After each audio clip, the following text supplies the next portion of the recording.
حضرت نوح علیہ السلام نے اپنے بیٹے سے کہا، یا بنیا ارکب معنا ولا تکن مع الکافرین، بیٹا ہمارے ساتھ کشتی میں سوار ہو جا اور کافروں کا ساتھی نہ بن۔ بیٹا آگے سے جواب دیتا ہے، سآوی الی جبل یعصمنی من الماء، بابا میں پہاڑ پہ چڑھ جاؤں گا اور پہاڑ مجھے اللہ کے عذاب سے بچا لے گا۔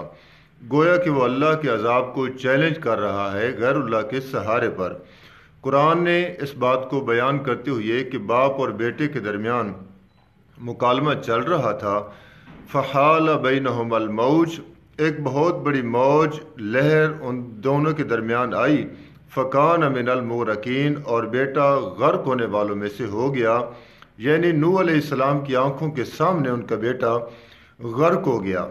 چنانچہ جب اللہ کا عذاب ٹھہر گیا، کشتی اپنے مقام پر پہنچ گئی، تو نوح علیہ السلام نے اللہ تعالیٰ سے ہم کلام ہوئی اور بات کی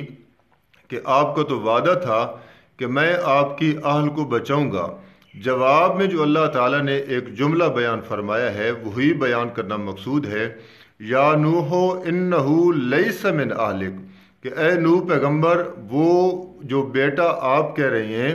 وہ آپ کی اہل میں سے نہیں تھا، اور اہل میں سے نہ ہونے کی وجہ کیا ہے؟ انہو عمل غیر صالح، اس کے جو اعمال تھے وہ غیر صالح تھے۔ صالح عمل وہ ہوتا ہے جو پیغمبر کی سنت کے مطابق ہو، طریقے کے مطابق ہو، رواج کے مطابق ہو، پیغمبر کی منشا کے مطابق ہو، وہ صالح عمل ہوتا ہے، اور غیر صالح جو پیغمبر کے رستے سے ہٹ کر ہو وہ غیر صالح عمل ہوتا ہے۔ معلوم ہوا کہ جو صالح اعمال والے ہیں وہ نجات پائیں گے، اور غیر صالح اعمال والا شخص اللہ کے عذاب کا شکار ہوتا ہے، کیونکہ انسان کی جو نجات ہے، جو کامیابی ہے، وہ پیغمبر کے رستے پر ہے، پیغمبر کے طریقے میں ہے، پیغمبر کی منشا میں ہے،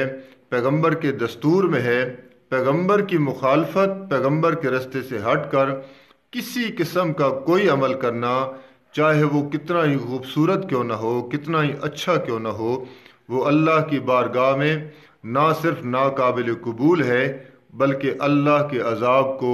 دعوت دینے کے مترادف ہے۔